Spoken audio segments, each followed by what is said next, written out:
Hi all, എല്ലാവർക്കും concept wise learning ഹബിലേക്ക് സ്വാഗതം. ഇന്നത്തെ ക്ലാസ്സിൽ നമ്മൾ ടൈപ്സ് ഓഫ് കമ്പനീസ് ആണ് പഠിക്കാൻ പോകുന്നത്. കമ്പനീസ് 3 ടൈപ്പാണുള്ളത്: private company, public company and one person company. അപ്പോൾ നമുക്ക് ഓരോന്നും എന്താണെന്ന് ഡീറ്റെയിൽഡ് ആയിട്ട് മനസ്സിലാക്കാം.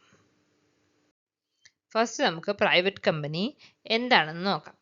പ്രൈവറ്റ് കമ്പനി എന്നാൽ കുറച്ച് സെലക്റ്റഡ് മെമ്പേഴ്സ് മാത്രം ഓൺ ചെയ്യുന്ന കമ്പനിയാണ്. ഇതിൽ ഷെയർസ് പബ്ലിക്കിന് ഓഫർ ചെയ്യാൻ പറ്റില്ല. അതുകൊണ്ട് തന്നെ ഓർഡിനറി പബ്ലിക്കിന് ഈ കമ്പനിയിൽ ഇൻവെസ്റ്റ് ചെയ്യാനും കഴിയില്ല. പ്രൈവറ്റ് കമ്പനിയുടെ ചില ഫീച്ചേഴ്സ് ആണ് ഇനി നമ്മൾ ഡിസ്കസ് ചെയ്യുന്നത്. ഫസ്റ്റത് minimum members of 2 members. Minimum 2 മെമ്പറെങ്കിലും വേണം. മാക്സിമം 200 മെമ്പേഴ്സ് വരെ ആവാം. മിനിമം 2 ഡയറക്ടേഴ്സ് വേണം. ഷെയർസ് ഫ്രീലി ട്രാൻസ്ഫർ ചെയ്യാൻ അവിടെ പറ്റില്ല. പ്രോസ്പെക്ടേഴ്സ് ഇഷ്യൂ ചെയ്യാനും പറ്റില്ല, കാരണം ഇവിടെ പബ്ലിക്കിന് അവിടെ എന്ത് ചെയ്യാൻ പറ്റില്ല, ഇൻവെസ്റ്റ് ചെയ്യാൻ പറ്റില്ല. സ്റ്റോക്ക് എക്സ്ചേഞ്ചിൽ ലിസ്റ്റ് ചെയ്യാനും ഇവിടെ പറ്റില്ല. Next topic public company. Public കമ്പനിയിൽ ജനറൽ പബ്ലിക്കിനും ഷെയർ വാങ്ങാൻ കഴിയുന്നു. കമ്പനി പബ്ലിക്കിൽ നിന്നും ക്യാപിറ്റൽ റേസ് ചെയ്യുന്നു. അതുകൊണ്ട് വലിയ കമ്പനീസ് ഈ ഫോമാണ് ചൂസ് ചെയ്യുന്നത്. ഇതിൻ്റെ പ്രധാന ഫീച്ചേഴ്സ് എന്ന് പറയുമ്പോൾ മിനിമം 7 മെമ്പേഴ്സ് വേണം. മാക്സിമം മെമ്പേഴ്സിന് അവിടെ ലിമിറ്റ് ഇല്ല. മിനിമം 3 ഡയറക്ടേഴ്സ് വേണം. പ്രോസ്പെക്ടേഴ്സ് അവർ ഇഷ്യൂ ചെയ്യുന്നു. എന്തിനാണ്? ഷെയർസ് അല്ലെങ്കിൽ ഇൻവെസ്റ്റേഴ്സിന് എന്ത് ചെയ്യുന്നു, അവർ ഇൻവെസ്റ്റ്മെന്റ് സ്വീകരിക്കാൻ വേണ്ടി അവർ പ്രോസ്പെക്ടേഴ്സ് ഇഷ്യൂ ചെയ്യുന്നു. ഷെയർസ് സ്റ്റോക്ക് എക്സ്ചേഞ്ചിൽ ട്രേഡ് ചെയ്യാൻ പറ്റും അവർക്ക്. ഷെയർസ് ഫ്രീലി അവർക്ക് ട്രാൻസ്ഫർ ചെയ്യാം. Next topic one person company. അപ്പോൾ ഇത് കമ്പനീസ് ആക്ട് 2013 വഴിയാണ് ഇൻട്രൊഡ്യൂസ് ചെയ്തത്. പേര് പോലെ തന്നെ ഒരു വ്യക്തി മാത്രമാണ് ഇവിടെ എന്ത് ചെയ്യുന്നത്, കമ്പനി ഓൺ ചെയ്യുന്നത്. ഓണർ തന്നെയായിരിക്കും ഷെയർ ഹോൾഡേഴ്സും ഡയറക്ടേഴ്സും ആകാം. ഫീച്ചേഴ്സ് എന്ന് പറയുമ്പോൾ ഓൺലി 1 ഷെയർ ഹോൾഡേഴ്സ് മാത്രമേ ഇവിടെ കാണുള്ളൂ. അവർക്ക് ലിമിറ്റഡ് ലയബിലിറ്റി ആണുള്ളത്. അവരെ ഒരു സെപ്പറേറ്റ് ലീഗൽ എൻറ്റിറ്റി ആയിട്ടാണ് ആ കമ്പനിയെ കണക്കാക്കുന്നത്. ഓണേഴ്സ് മരിക്കുമ്പോഴും ഇൻകേപ്പബിൾ ആകുമോ ചെയ്താൽ കമ്പനി കണ്ടിന്യൂ ചെയ്യാൻ വേണ്ടി നോമിനിയെ നമുക്ക് അപ്പോയിന്റ് ചെയ്യാൻ പറ്റും. Private company, public company and one person company നമുക്ക് കമ്പയർ ചെയ്യാം അല്ലേ. നമ്മൾ ഒരുപാട് ഫീച്ചേഴ്സിൻ്റെ ബേസിസിലാണ് ഇത് കമ്പയർ ചെയ്തത്. ആദ്യത്തെ മെമ്പേഴ്സിൻ്റെ ബേസിസിലാണെങ്കിൽ പ്രൈവറ്റ് കമ്പനിയിൽ മിനിമം 2, മാക്സിമം 200 മെമ്പേഴ്സ് വരെ ആവാം. പബ്ലിക് കമ്പനിയിൽ മിനിമം 7, മാക്സിമം ലിമിറ്റ് അവിടെ ഇല്ല. പക്ഷേ വൺ പേഴ്സൺ കമ്പനി ആണെങ്കിൽ ആ പേര് പറയും പോലെ തന്നെ എന്താണ്, എക്സാക്ട്ലി 1 പേഴ്സൺ മാത്രം അവിടെ മെമ്പറായിട്ട് മതിയാവും. ഡയറക്ടേഴ്സ് പ്രൈവറ്റ് കമ്പനി എന്താണ്, മിനിമം 2 ഡയറക്ടേഴ്സ് എങ്കിലും വേണം. പബ്ലിക് കമ്പനിയിൽ എന്താണ്, മിനിമം 3 ഡയറക്ടേഴ്സ് എങ്കിലും ഉണ്ടായിരിക്കണം. വൺ പേഴ്സൺ കമ്പനിയിൽ എത്ര ഡയറക്ടർ മതി? ഒരു ഡയറക്ടർ മതി. പബ്ലിക് ഇൻവിറ്റേഷൻ അല്ലേ. ഇവിടെ പ്രൈവറ്റ് കമ്പനിയിൽ പബ്ലിക്സിന് അവിടെ എന്താണ് അലൗഡ് അല്ല. ഒരു ഇൻവിറ്റേഷനും അവർ കൊടുക്കുന്നില്ല. ഇവിടെ എന്താണ് ഇവർ സെലക്ട് ചെയ്ത ആൾക്കാർക്ക് മാത്രമേ ഇവർ എന്താണ് ഇൻവിറ്റേഷൻ കൊടുക്കാറുള്ളൂ. അല്ലാതെ പബ്ലിക്കിന് ഇവരെന്തായാലും ചെയ്യത്തില്ല, ഇൻവിറ്റേഷൻ കൊടുക്കാറില്ല. പക്ഷെ പബ്ലിക് കമ്പനി എന്താണ്, എല്ലാവരെയും എന്തെന്ന് പബ്ലിക്കിന് അവർക്ക് ഇൻവിറ്റേഷൻ കൊടുക്കും, അലൗഡാണ്. വൺ പേഴ്സണിൽ ഒരാൾ മാത്രമേ ഉള്ളൂ. അതുകൊണ്ട് തന്നെ അവിടെ എന്താണ് പബ്ലിക്കിന് ഇൻവിറ്റേഷൻ ഇല്ല, നോട്ട് അലൗഡാണ്. നെക്സ്റ്റ് ഷെയർ ട്രാൻസ്ഫർ അല്ലേ. ഇവിടെ പ്രൈവറ്റ് കമ്പനിയിൽ ഒന്ന് റെസ്ട്രിക്റ്റഡ് ആണല്ലേ. അവർ ഇൻവൈറ്റ് ചെയ്ത് സ്പെഷ്യലായിട്ട് റിക്വസ്റ്റ് വരെ മാത്രമേ എന്തെങ്കിലും അവർ ഷെയർ ട്രാൻസ്ഫർ ചെയ്യുന്നുള്ളൂ. പക്ഷെ പബ്ലിക് കമ്പനിയിൽ എന്താണ്, ഫ്രീലി എല്ലാവർക്കും ട്രാൻസ്ഫറബിൾ ചെയ്യുന്നുണ്ട്. വൺ പേഴ്സൺ കമ്പനിയിൽ ഒരാൾ മാത്രമേ ഉള്ളൂ. അതുകൊണ്ട് തന്നെ അവിടെ എന്താണ്, അവർ ഷെയർ ട്രാൻസ്ഫറിങ് ചെയ്യുന്നില്ല. അതുകൊണ്ട് അവിടെ റെസ്ട്രിക്റ്റഡ് ആണ്. നെക്സ്റ്റ് സ്റ്റോക്ക് എക്സ്ചേഞ്ചിൽ പ്രൈവറ്റ് കമ്പനി എന്തെയും ലിസ്റ്റ് ചെയ്തിട്ടില്ല, ലിസ്റ്റ് ചെയ്യാൻ പറ്റില്ല. കാരണം അവർ പബ്ലിക്കിന് എന്തെയില്ല, ഷെയർ ഇഷ്യൂ ചെയ്യുന്നില്ല. അതുകൊണ്ട് തന്നെ അവർ സ്റ്റോക്ക് എക്സ്ചേഞ്ചിൽ ലിസ്റ്റ് ചെയ്യുന്നില്ല. പബ്ലിക് കമ്പനിയാണ് എന്താണ്, അവരുടെ ഷെയർ ഇഷ്യൂ ചെയ്യുന്നുണ്ട് സ്റ്റോക്ക് എക്സ്ചേഞ്ചിൽ. വൺ പേഴ്സൺ കമ്പനിയിലല്ലേ ഒരാൾ മാത്രമല്ലേ ഉള്ളൂ. അതുകൊണ്ട് തന്നെ അവരെന്തെയാണ്, ഷെയർ ഇഷ്യൂ ചെയ്യുന്നില്ല. നെക്സ്റ്റ് പ്രോസ്പെക്ടേഴ്സ് അല്ലേ. പ്രോസ്പെക്ടേഴ്സ് പ്രൈവറ്റ് കമ്പനിയിൽ എന്ത് ചെയ്യാൻ പറ്റില്ല, ഇഷ്യൂ ചെയ്യാൻ സാധിക്കില്ല. കാരണം അവർ പബ്ലിക്കിനെ അവരെന്തെയ്യില്ല, ഇൻവെസ്റ്റ് ചെയ്യാൻ അവർ ക്ഷണിക്കുന്നില്ല. അതുകൊണ്ട് തന്നെ അവിടെ എന്താണ്, പ്രോസ്പെക്ടേഴ്സ് അവർ ഇഷ്യൂ ചെയ്യുന്നില്ല. പബ്ലിക് കമ്പനിയിലാണെങ്കിലോ ഇഷ്യൂ ചെയ്യുന്നുണ്ട്. കാരണം അവിടെ ഷെയർസ് അവർ എന്ത് ചെയ്യുന്നതാണ്, പബ്ലിക്കിൻ്റെ കയ്യിൽ നിന്നാണ് അവരെന്ത് ചെയ്യുന്നത്, റേസ് ചെയ്യുന്നത്. നെക്സ്റ്റ് വൺ പേഴ്സൺ കമ്പനി, അവിടെയും എന്താണ്, ഇഷ്യൂ ചെയ്തില്ല. കാരണം അത് ഒരു പേഴ്സണാണ് എന്താണ് ആ ഒരു ഓർഗനൈസേഷൻ കമ്പനി നടത്തിക്കൊണ്ടു പോകുന്നത്. അയാൾ തന്നെയാണ് മെമ്പറും ഡയറക്ടറും എല്ലാമായിട്ട് ഷെയർ ഹോൾഡറുമായിട്ട് ആക്ട് ചെയ്യുന്നത്. അതുകൊണ്ട് തന്നെ അവിടെ എന്താണ് ചെയ്യുന്നില്ല, പ്രോസ്പെക്ടേഴ്സ് ഇഷ്യൂ ചെയ്യുന്നില്ല. Next topic, stages of companies formation. The first stage, promotion. Second one is incorporation. Next one is, third one is capital subscription, and fourth one is commencement. അപ്പം promotion എന്താണ്? ഈ പ്രമോഷനിലാണ് അവിടെ എന്താണ് ഐഡിയ ജനറേറ്റ് ചെയ്യുന്ന ഒരു period ആണ് എന്താണ് promotion എന്ന് പറയുന്നത് അല്ലേ? ബിസിനസ് ഐഡിയാസ് ഡെവലപ്പ് ചെയ്യുന്നു അവിടെ. Next is incorporation. ഇവിടെ എന്താണ് ലീഗലായിട്ട് എന്താണ് കമ്പനി രജിസ്റ്റർ ചെയ്യുന്നു അല്ലേ? സർട്ടിഫിക്കറ്റ് ഓഫ് ഇൻകോർപ്പറേഷൻ അവർ ഇഷ്യൂ ചെയ്യും അല്ലെ? നമ്മൾ ലീഗലി രജിസ്റ്റർ ചെയ്ത് കഴിഞ്ഞാൽ എന്താ നമുക്ക് ആ കമ്പനിക്ക് ഒരു സർട്ടിഫിക്കറ്റ് ഓഫ് ഇൻകോർപ്പറേഷൻ ലഭിക്കുന്നു. നെക്സ്റ്റ് ക്യാപിറ്റൽ റേസ് ചെയ്യുന്നു, അതിനെയാണ് ക്യാപിറ്റൽ സബ്സ്ക്രിപ്ഷൻ എന്ന് പറയുന്നത്. അത് കഴിഞ്ഞിട്ട് എന്താണ് കമൻസ്മെന്റ്, സ്റ്റാർട്ടിങ് ഓഫ് ബിസിനസ്. ഇതാണ് 4 സ്റ്റേജസ് ഓഫ് കമ്പനി ഫോർമേഷൻ. അപ്പോൾ നമ്മൾ ഫോർമേഷൻ ഓഫ് കമ്പനീൻ്റെ സ്റ്റേജ് 1 ആയ പ്രമോഷൻ ആണ് നോക്കാൻ പോകുന്നത്. ഈ പ്രമോഷൻ എന്ന് പറയുന്നത് ഒരു ഇനിഷ്യൽ സ്റ്റേജ് ആണ്. അവർ ഐഡിയ ജനറേറ്റ് ചെയ്യാണ് ചെയ്യുന്നത്. ഈ ഐഡിയ ജനറേറ്റ് ചെയ്യുന്ന ആളിനെയാണ് പ്രമോട്ടർ എന്ന് പറയുന്നത്. അപ്പോൾ ഇവരാണ് എന്താ ആ ബിസിനസ് ഐഡിയ കൊണ്ടുവരുന്നതും ഡെവലപ്പ് ചെയ്യുന്നത്. അപ്പോൾ ഇവിടെ ഒരു കമ്പനി ശരിക്കും ഇല്ല, പക്ഷെ അവരെന്ത് ചെയ്യാണ് ഒരു കമ്പനിയെ എന്താണ് ഫോം ചെയ്യാനുള്ള പ്ലാനിങ് സ്റ്റേജ് ആണ് ഈ പ്രമോഷൻ എന്ന് പറയുന്നത്. അപ്പോൾ ആദ്യം അവർ പ്ലാൻ ചെയ്യുമ്പോൾ ഒരു നല്ലൊരു ഐഡിയ എടുത്തതിന് ശേഷം അത് അവരെന്ത് ചെയ്യും, ഒരു ഫീസിബിലിറ്റി സ്റ്റഡി നടത്തും. അതായത് എന്താണ് അത് നമ്മൾ സ്റ്റാർട്ട് ചെയ്തോ വിജയിക്കോ എന്ന് നമ്മൾ എന്താണ് ഒരു സ്റ്റഡി നടത്തുവാണ്. അപ്പോൾ അതിൽ എന്തൊക്കെയാണ് അവർ മെയിനായിട്ട് നോക്കുന്നത്? ടെക്നിക്കൽ ഫീസിബിലിറ്റി നടക്കും. അതായത് എന്താണ് നമുക്ക് ആ ഒരു പ്രോഡക്റ്റ് അല്ലെങ്കിൽ ഡെവലപ്പ് ചെയ്യാൻ വേണ്ടി ആവശ്യത്തിനുള്ള ടെക്നോളജി നമ്മൾക്ക് ഉണ്ടോ, മെഷീനറി ഉണ്ടോ, അതിന് സ്കിൽഡ് ആയിട്ടുള്ള എംപ്ലോയീസ് ഉണ്ടോ എന്നൊക്കെ നമ്മൾ ഈ ടെക്നിക്കൽ ഫീസിബിലിറ്റിയിൽ നമ്മൾ മനസ്സിലാക്കും. നെക്സ്റ്റ് നമ്മൾ ഫിനാൻഷ്യൽ ഫീസിബിലിറ്റി അല്ലേ? നമ്മൾ ഏതൊരു ബിസിനസ് സ്റ്റാർട്ട് ചെയ്താലും നമുക്ക് അതിൽ നിന്ന് ഫിനാൻസ് വേണം. അപ്പോൾ നമുക്ക് ആവശ്യമായ ക്യാപിറ്റൽ നമുക്ക് എന്താണ് റേസ് ചെയ്യാൻ പറ്റുമോ എന്ന് നമ്മൾ എന്ത് ചെയ്യണം, അനലൈസ് ചെയ്യണം. നെക്സ്റ്റ് നമ്മൾ മാർക്കറ്റ് ഫീസിബിലിറ്റി അല്ലേ? നമുക്കൊരു പ്രോഡക്റ്റ് കൊണ്ടുവന്നു, പക്ഷെ ആ പ്രോഡക്റ്റിന് ഡിമാൻഡ് ഉണ്ടാവോ, ആൾക്കാരത് വാങ്ങിക്കോ എന്നുള്ളൊരു എന്താണ് ഒരു സ്റ്റഡിയാണ് ഈ മാർക്കറ്റ് ഫീസിബിലിറ്റി സ്റ്റഡിയിൽ നടത്തുന്നത്. നെക്സ്റ്റ് ലീഗൽ ഫീസിബിലിറ്റി, അതായത് ആ ഒരു ബിസിനസ് ലീഗലി ആണോ, അത് നിയമപരമായിട്ടുള്ള എല്ലാം നമുക്ക് പാലിക്കാൻ പറ്റുമോ, നല്ല രീതിയിൽ ഗവൺമെന്റ് പറയുന്ന എല്ലാ റൂൾസും അനുസരിച്ച് നമുക്ക് എന്താണ് അത് ഫുൾഫിൽ ചെയ്യാൻ പറ്റും, അവരുടെ ലീഗൽ റിക്വയർമെന്റ്സ് ഒക്കെ ഫുൾ ചെയ്യാൻ പറ്റുമോ എന്നൊക്കെ നമ്മൾ എന്ത് ചെയ്യും, ഈ ലീഗൽ ഫീസിബിലിറ്റിയിൽ നമ്മൾ സ്റ്റഡി ചെയ്യും. അത് കഴിഞ്ഞിട്ട് എന്താണ് ക്യാപിറ്റൽ സ്ട്രക്ചർ അല്ലേ? ഒരു കമ്പനി തുടങ്ങാൻ എന്താണ് നമുക്ക് ക്യാപിറ്റൽ അത്യാവശ്യമാണ്. അപ്പോൾ ആ ക്യാപിറ്റൽ നമുക്ക് എന്താണ് നല്ല രീതിയിൽ എത്ര ക്യാപിറ്റലാണ് നമ്മൾ റേസ് ചെയ്യേണ്ടത്, അത് എങ്ങനെയൊക്കെ നമുക്ക് റേസ് ചെയ്യാം, ഷെയർസ് വഴി എത്രയൊക്കെ നമുക്ക് കിട്ടും, ഇതെല്ലാം എന്താണ് ആ ക്യാപിറ്റലുമായിട്ടുള്ള എല്ലാ ഐഡിയാസും എന്താണ് നമ്മൾ ഇവിടെയാണ് ക്യാപിറ്റൽ സ്ട്രക്ചറിൽ നമ്മൾ അനലൈസ് ചെയ്യണം. നെക്സ്റ്റ് ആണ് പ്രിലിമിനറി കോൺട്രാക്ട് അല്ലേ? ഒരു കമ്പനി ആദ്യമായിട്ട് തുടങ്ങുമ്പോൾ നമുക്ക് നിറയെ ആൾക്കാരുമായിട്ട്, ബാങ്കേഴ്സുമായിട്ട്, പ്രൊമോട്ടേഴ്സ്, വെൻഡേഴ്സ്, നമ്മുടെ വെൻഡേഴ്സായിട്ട് അല്ലേ, ബാങ്കേഴ്സ്, ബ്രോക്കേഴ്സ്, അണ്ടർ റൈറ്റേഴ്സ്, അങ്ങനെ പല ആൾക്കാരുടെ ആരുമായിട്ട് നമ്മൾ എന്ത് ചെയ്യണം, ഡീൽ ചെയ്യണം അല്ലേ? ഒരു ബിസിനസ് ആകും. ആ ഡീലിങ്ങിന് പല പല കോൺട്രാക്ട്സും നമ്മൾ എന്ത് ചെയ്യണം, സൈൻ ചെയ്യേണ്ടി വരും അല്ലേ? പല കോൺട്രാക്ട്സിലും നമ്മൾ എന്താണ് ഏർപ്പെടേണ്ടി വരും. അപ്പം അതൊക്കെയാണ് ഈ പ്രൊമോഷൻ പ്രിലിമിനറി കോൺട്രാക്ട്സിൽ പറയുന്നത്. അപ്പോൾ അവസാനത്തെ സ്റ്റേജ് എന്താണ് ചെയ്യുന്നത്, നമ്മൾ നെയിം അപ്രൂവൽ ആൻഡ് ഡ്രാഫ്റ്റ് അല്ലേ? അത് കഴിഞ്ഞ് നമ്മൾ ഇതെല്ലാം റെഡി ആയതിനു ശേഷം നമ്മൾ എന്ത് ചെയ്യണം, ഒരു കമ്പനിക്ക് ഒരു നെയിം, ആ നെയിം നമ്മൾ രജിസ്ട്രാറിൽ സബ്മിറ്റ് ചെയ്ത് നമ്മൾ എന്ത് ചെയ്യണം, അവരുടെ അപ്രൂവൽ വാങ്ങിക്കണം. Memorandum of association, articles of association എന്നിവയും നമ്മൾ എന്ത് ചെയ്യണം, ഡ്രാഫ്റ്റ് ചെയ്യുകയും ചെയ്യണം. ഇതാണ് സ്റ്റേജ് 1 പറയുന്നത്. ഇപ്പോൾ ഫോർമേഷൻ ഓഫ് കമ്പനിയുടെ സെക്കൻഡ് സ്റ്റേജ് ആണ് ഇൻകോർപ്പറേഷൻ അല്ലെങ്കിൽ രജിസ്ട്രേഷൻ അല്ലേ? അപ്പോൾ ആദ്യം നമ്മൾ പറഞ്ഞു പ്ലാൻ ചെയ്ത് കഴിഞ്ഞാൽ എന്ത് ചെയ്യണം, നമ്മൾ അത് രജിസ്റ്റർ ചെയ്യണം. രജിസ്ട്രാറിൻ്റെ അടുത്ത് നമ്മൾ രജിസ്ട്രാർ ഓഫ് കമ്പനിയുടെ അടുത്ത് നമ്മൾ എന്ത് ചെയ്യണം, എല്ലാ സർട്ടിഫിക്കറ്റ്സും എല്ലാം നൽകിയിട്ട് അവിടെ നമ്മൾ എന്ത് ചെയ്യണം, അത് രജിസ്റ്റർ ചെയ്യണം ലീഗലി. അപ്പോൾ അവരെന്ത് ചെയ്ത് നമുക്കൊരു സർട്ടിഫിക്കറ്റ് ഓഫ് ഇൻകോർപ്പറേഷൻ ലഭിക്കും. ഇത് ലഭിച്ചാൽ അതെന്താണ്, ഒരു ലീഗൽ ബർത്ത് ആണ്. നമുക്ക് ഒരു കുട്ടികൾക്ക് നമ്മൾ എന്താ ബർത്ത് സർട്ടിഫിക്കറ്റ് എടുക്കുമ്പോൾ ഒരു കമ്പനിക്ക് എന്താണ് ഒരു ബർത്ത് സർട്ടിഫിക്കറ്റ് എന്നാണ് ഈ ഇൻകോർപ്പറേഷനെ പറയുന്നത്. അപ്പോൾ ആദ്യം നമ്മൾ എന്താണ് അവിടെ രജിസ്ട്രാർക്ക് ഒരുപാട് എന്താണ് ആവശ്യമുള്ള ഡോക്യുമെന്റ്സ് ഒക്കെ നമ്മൾ സബ്മിറ്റ് ചെയ്യണം. എന്തൊക്കെയാണ് ആ documents? Memorandum of association, articles of association, declaration of compliances, directors consent, registered office details and മറ്റ് പ്രിസ്ക്രൈബ്ഡ് ഫോംസ്. ഇതെല്ലാം എന്ത് ചെയ്യണം, നമ്മൾ അവിടെ സബ്മിറ്റ് ചെയ്യണം.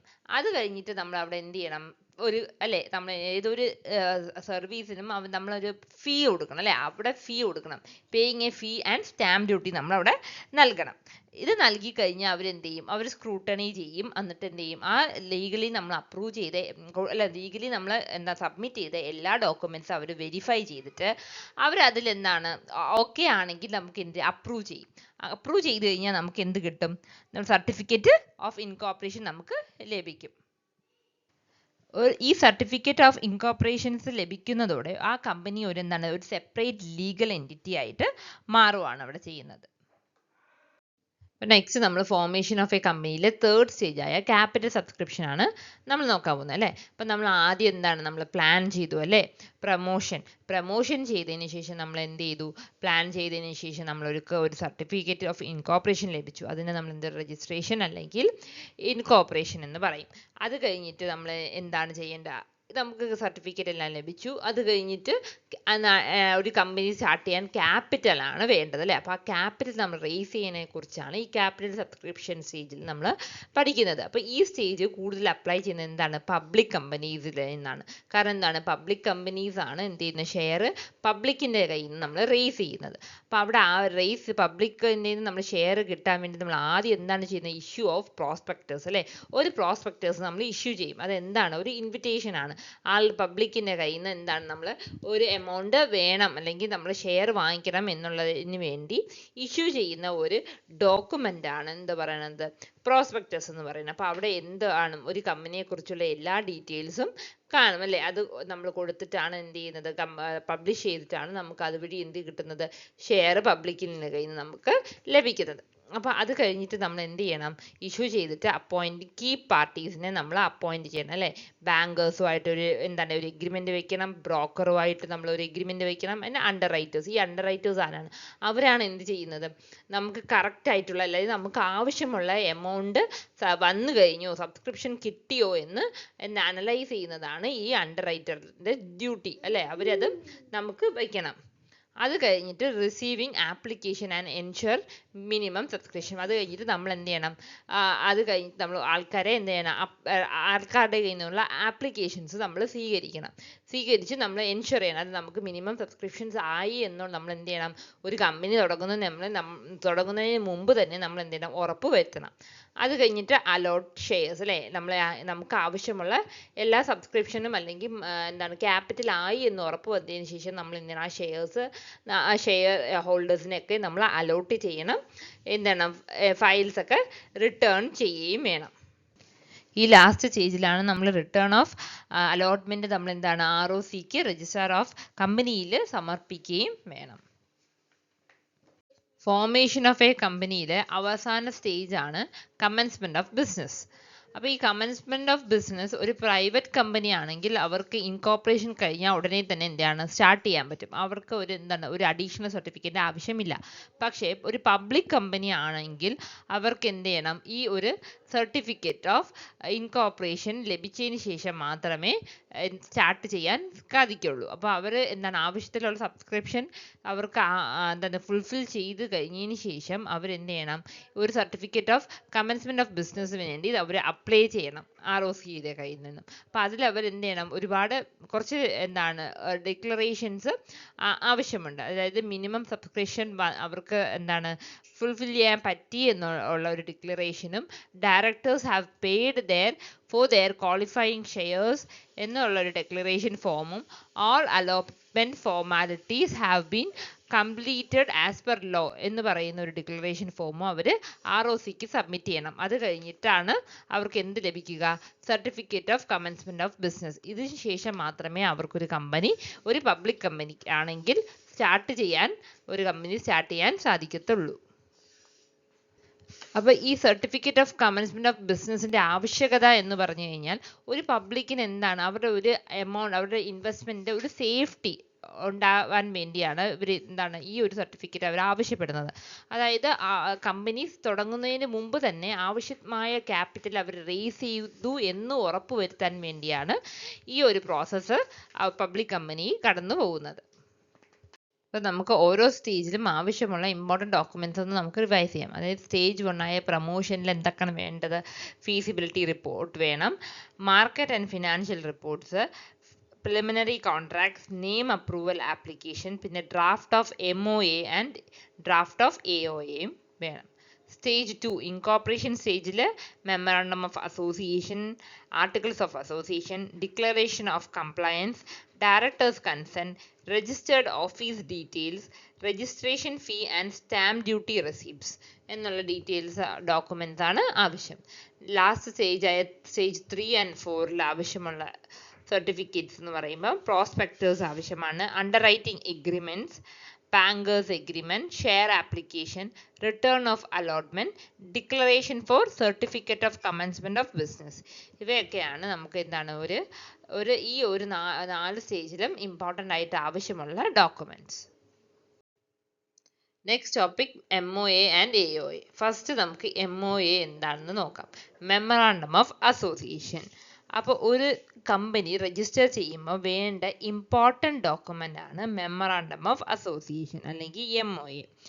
MOA എന്ന് പറഞ്ഞാൽ കമ്പനിയുടെ ഐഡന്റിറ്റിയും ഒബ്ജക്റ്റീവ്സും ഡിഫൈൻ ചെയ്യുന്ന ഒരു ബേസിക് ലീഗൽ ഡോക്യുമെൻ്റ് ആണ്. അപ്പോൾ കമ്പനി ഏത് ബിസിനസ് ആണ് ചെയ്യുന്നത്, കമ്പനിയുടെ നെയിം എന്താണ്, രജിസ്റ്റേർഡ് ഓഫീസ് എവിടെയാണ് എന്നൊക്കെ MOAയിൽ മെൻഷൻ ചെയ്യും. അപ്പോൾ ഒരു കമ്പനി ഈ MOAയിൽ മെൻഷൻ ചെയ്തിട്ടില്ലാത്ത ഒബ്ജക്റ്റീവ്സിനെ പുറത്ത് ബിസിനസ് ചെയ്യാൻ പാടില്ല. ഫോർ എക്സാമ്പിൾ വെച്ചാൽ ഒരു കമ്പനി എന്താണ് ഫുഡ് മാനുഫാക്ചറിങ് ചെയ്യാൻ വേണ്ടിയായിരിക്കും അവർ രജിസ്റ്റർ ചെയ്തിട്ടുള്ളത്. അപ്പോൾ അവിടെ എന്താണ് അവർ ആ ഫുഡ് മാനുഫാക്ചറിങ് ബേസ്ഡ് ആയിട്ടുള്ള ബിസിനസ് മാത്രമേ അവർക്ക് അവിടെ ചെയ്യാൻ സാധിക്കുള്ളൂ. അല്ലാതെ അവർക്ക് എന്ത് ചെയ്യാൻ പറ്റില്ല, റിയൽ എസ്റ്റേറ്റിന്റെ ബിസിനസ്സോ ഒന്നും അവിടെ ആ കമ്പനിയിൽ നമുക്ക് ചെയ്യാൻ പാടില്ല. ആ MOAയിൽ എന്താണ് അവർ പറഞ്ഞിരിക്കുന്നത് ഒബ്ജക്റ്റീവ്, അതനുസരിച്ചുള്ള ബിസിനസ് മാത്രമേ അവർക്ക് ചെയ്യാൻ അവകാശമുള്ളൂ. അല്ലെങ്കിൽ എന്താണ് അവർക്ക് ഒരു ലോ അവരെ അത് അനുവദിച്ചിട്ടുള്ളൂ. അപ്പോൾ നെക്സ്റ്റ് MOAയിൽ നമുക്ക് കുറേ ക്ലോസസ് ഉണ്ട്. അപ്പോൾ അത് നമുക്ക് ഡീറ്റെയിൽ. ആദ്യം നെയിം ക്ലോസ്. അപ്പോൾ കമ്പനിയുടെ ഒഫീഷ്യൽ നെയിം അതിൽ പറഞ്ഞിരിക്കണം. Next is registered office clause. അപ്പോൾ കമ്പനി എവിടെയാണ് രജിസ്റ്റർ ചെയ്തിരിക്കുന്നത് എന്ന് അതിൽ മെൻഷൻ ചെയ്തിരിക്കണം.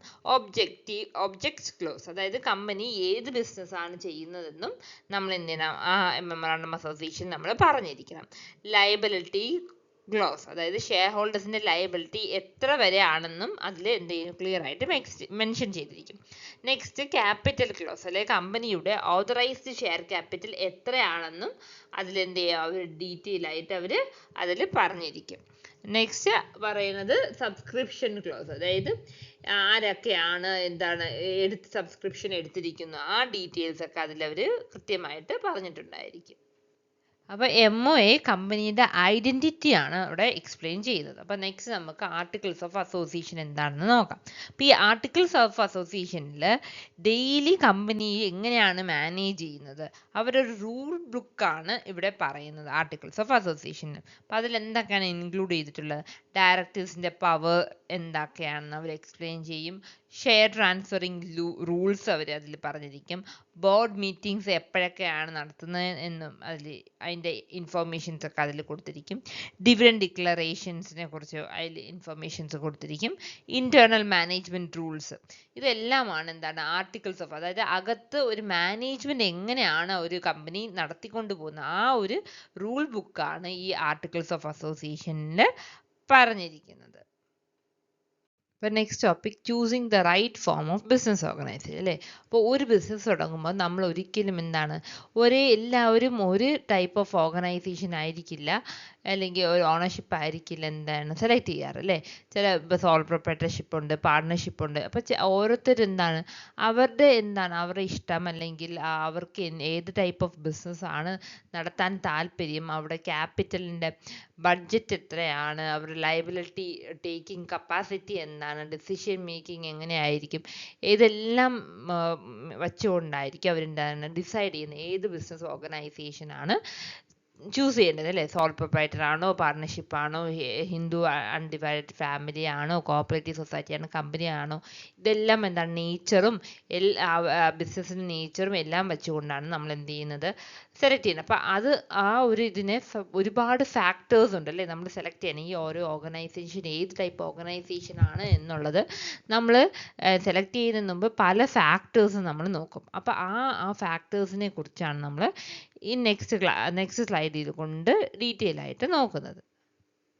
അപ്പോൾ ആദ്യത്തെ ഫാക്ടർ എന്താണ്, നേച്ചർ ഓഫ് ബിസിനസ് ആക്ടിവിറ്റി അല്ലേ. ഏത് ടൈപ്പ് ബിസിനസ് ആണ് നമ്മൾ, സ്മോൾ ബിസിനസ് ആണെങ്കിൽ നമ്മൾ എന്ത് ചെയ്യണം, ഒരു സ്മോൾ ആണെങ്കിൽ സോൾ പ്രൊപ്പറേറ്റർഷിപ്പ് അല്ലേ, കുറച്ച് പേരുണ്ടോ 3 പേരാണ് ചേർന്ന് നടത്തുന്നതാണെങ്കിൽ നമ്മൾ എന്ത് ചെയ്യും, ഒരു പാർട്ട്ണർഷിപ്പ് ആയിട്ട് നടത്തും.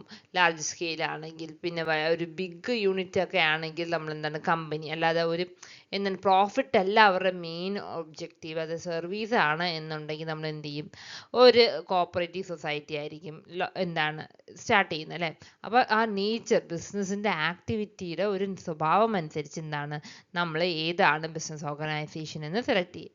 നെക്സ്റ്റ് സ്കെയിൽ ഓഫ് ഓപ്പറേഷൻ അല്ലേ, ലാർജ് സ്കെയിൽ ആണോ സ്മോൾ സ്കെയിൽ ആണോ അല്ലെങ്കിൽ മീഡിയം സ്കെയിൽ ആണോ, ആ ഒരു ഓപ്പറേഷൻ്റെ എന്താണ് ലിമിറ്റ്, അതായത് അത് ലോക്കൽ മാർക്കറ്റ് ആണോ അല്ല ഇൻ്റർനാഷണൽ മാർക്കറ്റ് ആണോ ടാർഗറ്റ് ചെയ്യുന്നത്, അതനുസരിച്ച് എന്ത് ചെയ്യും, നമ്മളെ സെലക്ഷന് ഏത് ടൈപ്പ് ഓഫ് ഓർഗനൈസേഷൻ ആണ് സെലക്ട് ചെയ്യുന്നതെന്ന് മാറിയിരിക്കും. നെക്സ്റ്റ് ക്യാപിറ്റൽ റിക്വയർമെൻറ്റ് അല്ലേ, ക്യാപിറ്റൽ എന്തുമാത്രം, ഇപ്പോൾ ഒരു കുറച്ച് ക്യാപിറ്റൽ മതിയെങ്കിൽ നമ്മൾ എന്ത് ചെയ്യും, സോൾ പ്രൊപ്രൈറ്റർഷിപ്പ് മതി. ഇപ്പോൾ നമുക്ക് കുറച്ചും കൂടെ ക്യാപിറ്റൽ റേസ് ചെയ്യണമെങ്കിൽ നമ്മൾ എന്ത് ആണ് അവരുടെ പാർട്ട്ണർഷിപ്പ്, അപ്പോൾ രണ്ടുപേരുടെ ക്യാപിറ്റൽ നമുക്ക് എന്ത് ചെയ്യാൻ പറ്റും, അവിടെ റേസ് ചെയ്യാൻ പറ്റും, രണ്ടുപേർക്ക് ക്യാപിറ്റൽ റേസ് ചെയ്യാൻ പറ്റും. അപ്പോൾ കുറച്ചും കൂടെ സോൾ പ്രൊപ്രൈറ്ററിനെ അപേക്ഷിച്ച് കുറച്ചും കൂടെ നമുക്ക് എന്ത് ചെയ്യാം, ഇൻവെസ്റ്റ്മെൻറ്റ് കൂട്ടാൻ പറ്റും. നെക്സ്റ്റ് നമുക്ക് എന്ത് ചെയ്യാൻ പറ്റും, കോപ്പറേറ്റീവ് സൊസൈറ്റി ഉണ്ട്, കമ്പനിയിലുണ്ട് അല്ലേ. കമ്പനീസിലൊക്കെ എന്താണ് നമുക്ക് ഷെയർസ് നമുക്ക് റേസ് ചെയ്യാൻ പറ്റും പബ്ലിക്കിന്. അങ്ങനെ നമുക്ക് എന്താണ് ഒരു ബിഗ് എമൗണ്ട് ഓഫ് അല്ലെങ്കിൽ ഹ്യൂജ് എമൗണ്ട് ഓഫ് ഇൻവെസ്റ്റ്മെന്റ് തന്നെ നമുക്ക് എന്ത് ചെയ്യാൻ പറ്റും, ഒരു കമ്പനിയിൽ നമുക്ക് റേസ് ചെയ്യാം. അപ്പോൾ ആ എങ്ങനത്തെ ക്യാപിറ്റൽ ആണ് ആ ഒരു അല്ലെങ്കിൽ കമ്പനിക്ക് ആവശ്യം, അല്ലെങ്കിൽ ആ ഒരു ഓർഗനൈസേഷൻ ആവാം, അതനുസരിച്ച് നമുക്ക് എന്ത് ചെയ്യാൻ പറ്റും, ആ ഓർഗനൈസേഷനെ നമുക്ക് സെലക്ട് ചെയ്യാൻ പറ്റും. നെക്സ്റ്റ് ഡിഗ്രി ഓഫ് കൺട്രോൾ അല്ലേ. ഇപ്പം നമുക്ക് ഒരാൾക്ക് ഒരു കമ്പനി നമ്മുടെ കൺട്രോളിൽ തന്നെ നമ്മൾ തന്നെ എല്ലാം മാനേജ് ചെയ്യണം എന്നൊക്കെ വിചാരിച്ചു കഴിഞ്ഞാൽ നമുക്ക് എന്ത് ചെയ്യാൻ പറ്റും, സോൾ പ്രൊപ്രൈറ്റർ ആയിരിക്കണം, അതല്ലേ അയാൾക്ക് മാത്രം അല്ലേ.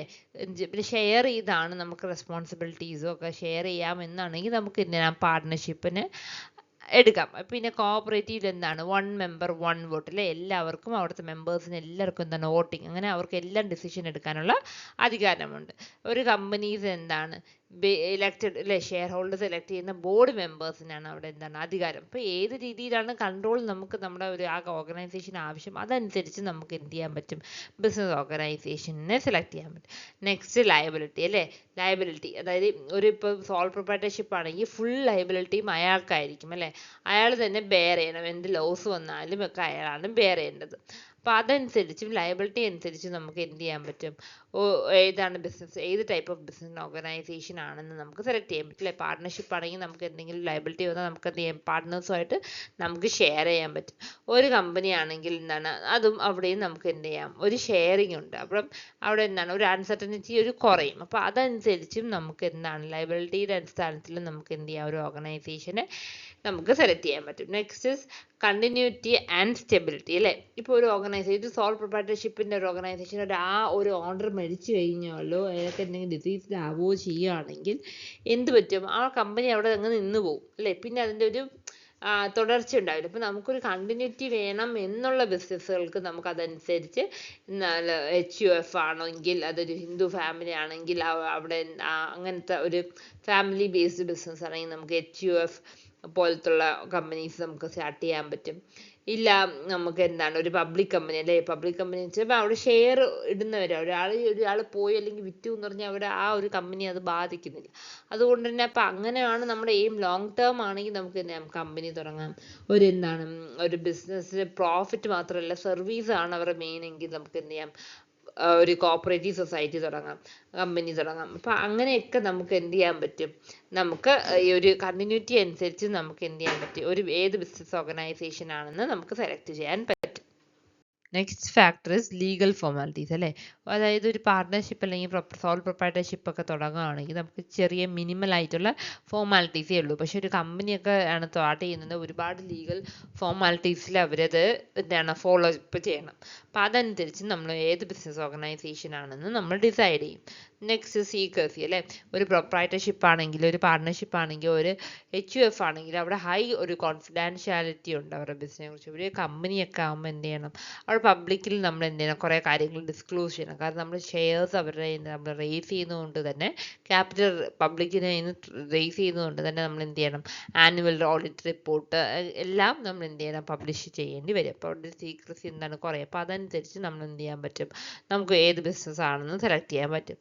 സോഷ്യൽ ഒബ്ജക്റ്റീവ്സ് അല്ലേ.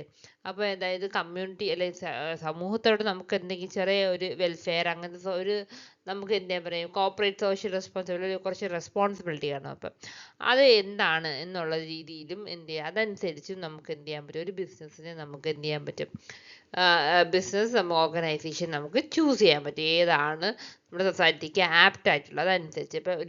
ഇപ്പോൾ ഒരു ഫാമേഴ്സിന് ഒരു മിൽക്ക് സൊസൈറ്റിയിലുള്ള ഫാമേഴ്സിനൊക്കെയാണ് അവർക്ക് എന്താണ് അവരുടെ എന്താണ് ആ മിൽക്ക് നല്ലൊരു വിലയ്ക്ക് എന്ത് ചെയ്യണം അത് വിറ്റ് പോകണം അല്ലേ. അപ്പം അങ്ങനെയുള്ള സന്ദർഭങ്ങളിലാണ് നമ്മൾ എന്ത് ചെയ്യുന്നത് ഈ മിൽക്ക് സൊസൈറ്റികളൊക്കെ എന്ത് ചെയ്യണം എല്ലാ സ്ഥലത്തും എല്ലാ ഗ്രാമങ്ങളിലും എല്ലായിടത്തും എല്ലാ വില്ലേജിലും ഒക്കെ ഒരു എന്താ സൊസൈറ്റി അവർ സ്ഥാപിക്കും. അപ്പോൾ അവർക്ക് എന്ത് ചെയ്യാം ക്രഷറെ അവർക്ക് ആ പ്രൈസ് ഫ്ലക്ച്വേഷൻ അല്ലെങ്കിൽ കിട്ടുമോ വിൽക്കുമോ എന്നുള്ള ഒരു പ്രശ്നത്തിൽ നിന്നൊക്കെ അവരെ സേവ് ചെയ്യാനാണ് ഇങ്ങനെയുള്ള ആക്ടിവിറ്റീസ് നമ്മൾ കോർപ്പറേഷൻസ് കൊണ്ടുവരുന്നത്.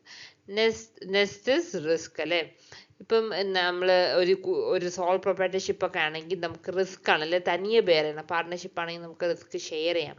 ഇപ്പോൾ ഒരു അല്ലെ കമ്പനിയിലൊക്കെ ആണെങ്കിലും റിസ്ക് ആണ് പല ഷെയർ ഹോൾഡേഴ്സിൻ്റെ കയ്യിൽ നിന്നായിരിക്കും നമ്മൾ എന്താണ് എമൗണ്ട്.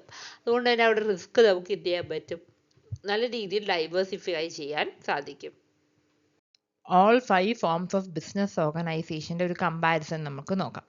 അപ്പോൾ ആദ്യത്തേത് സോൾ പ്രൊപ്പറൈറ്റർഷിപ്പ് ഓണർഷിപ്പ് ഓരോന്നിൻ്റെ ബേസിസിൽ അതായത് ഓണർഷിപ്പിൻ്റെ ബേസിസിലാണെങ്കിൽ സോൾ പ്രൊപ്പറൈറ്റർഷിപ്പിൽ എന്താണ് ഒരു സിംഗിൾ ഇൻഡിവിജ്വൽ ആണ് അവിടുത്തെ ഓണർ. പാർട്ട്ണർഷിപ്പിലോ 2 അതിൽ 50 വരെ പാർട്ട്നേഴ്സ് അവിടെ ഒരു പാർട്ട്ണർഷിപ്പിൽ ബിസിനസ്സിൽ ഉണ്ടാവാം. നെക്സ്റ്റ് എച്ച് യു എഫിലാണെങ്കിൽ members of H U F അല്ലെ ആ ജോയിൻ ഹിന്ദു ഫാമിലിയിലുള്ള മെമ്പേഴ്സാണ് അവിടുത്തെ ഓണേഴ്സ്. കോഓപ്പറേറ്റീവ് സൊസൈറ്റിയിൽ വോളണ്ടറി മെമ്പേഴ്സാണ് അവിടുത്തെ ഓണേഴ്സ് ആയിട്ട് ആക്ട് ചെയ്യുന്നത്.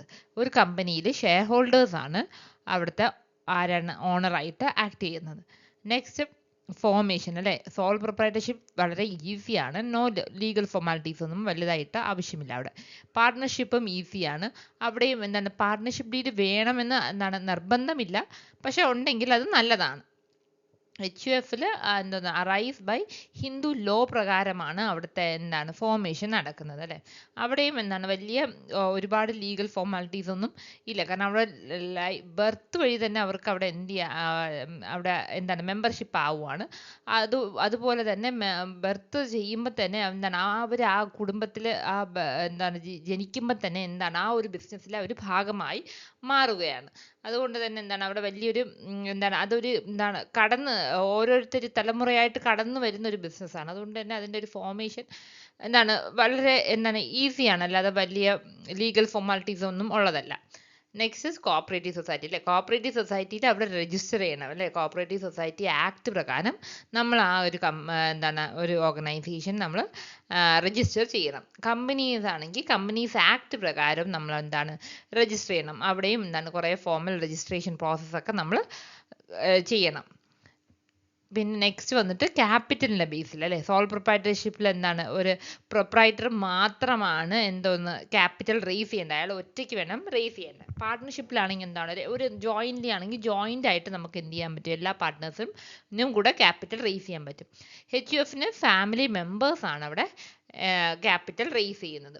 Next cooperative society. ഒരു കോഓപ്പറേറ്റീവ് സൊസൈറ്റിയിൽ അവിടെ മെമ്പേഴ്സാണ് എന്ത് ചെയ്യുന്നത് ഷെയർസ് കോൺട്രിബ്യൂട്ട് ചെയ്യുന്നത്.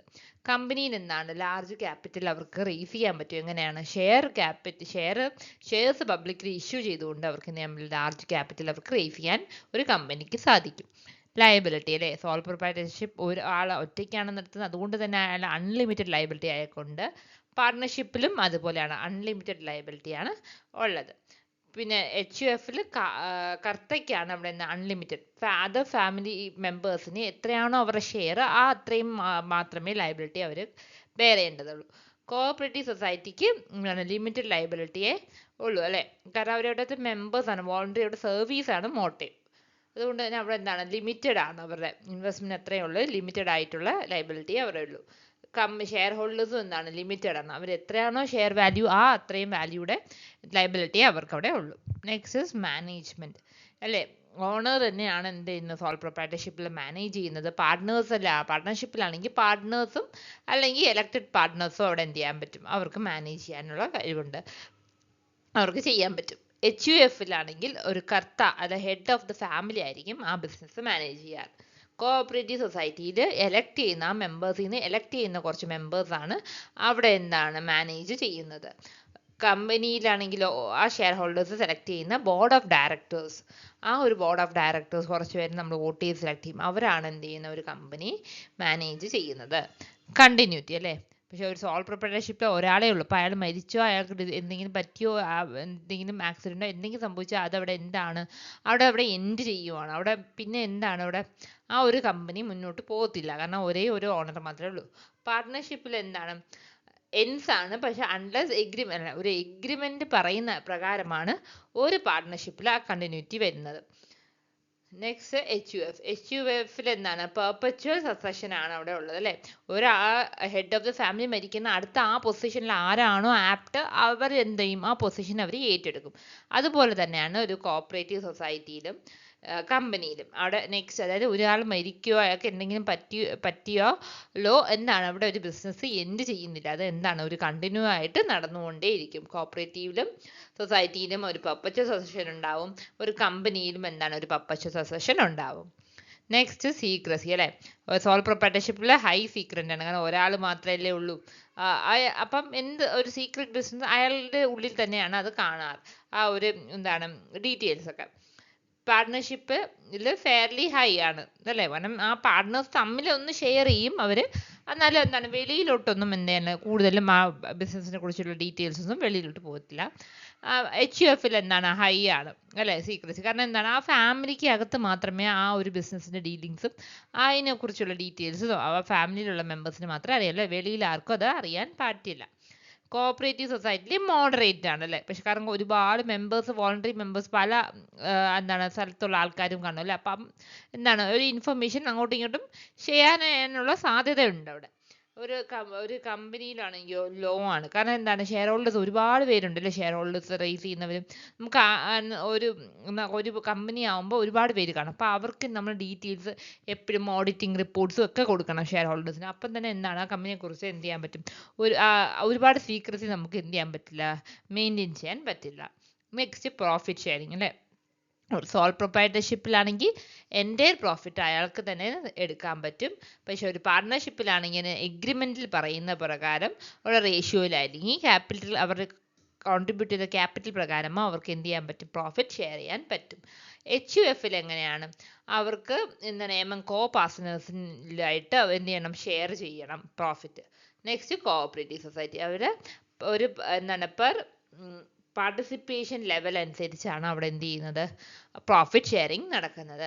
കമ്പനിയിലാണെങ്കിലോ ഡിവിഡൻഡ് ആണ് അല്ലേ. ഷെയർ ഹോൾഡേഴ്സിന് ഡിവിഡൻഡ് ആണ് അവിടെ, പ്രോഫിറ്റിന് അവരെന്ത് ചെയ്യും, ഡിവിഡൻഡ് ആയിട്ട് നൽകുകയാണ് ചെയ്യുന്നത്. ഇതിപ്പം ഈ യൂണിറ്റ് 2ന്റെ ഒരു ഫുൾ എന്താണ് ഫോംസ് ഓഫ് ബിസിനസിന്റെ ഒരു ഫുൾ കമ്പാരിസൺ തന്നെ നമ്മളിവിടെ നോക്കിക്കഴിഞ്ഞു. അപ്പോൾ എല്ലാവർക്കും ഇന്നത്തെ ക്ലാസ് ഉപകാരപ്പെട്ടെങ്കിൽ please like, share and subscribe to concept wise learning hub, clear concept for smarter study. എന്തെങ്കിലും ഡൗട്ട് ഉണ്ടെങ്കിൽ കമൻറ്റ് ബോക്സിൽ കമൻറ്റ് ചെയ്യുക. Thank you for watching. See you in next class.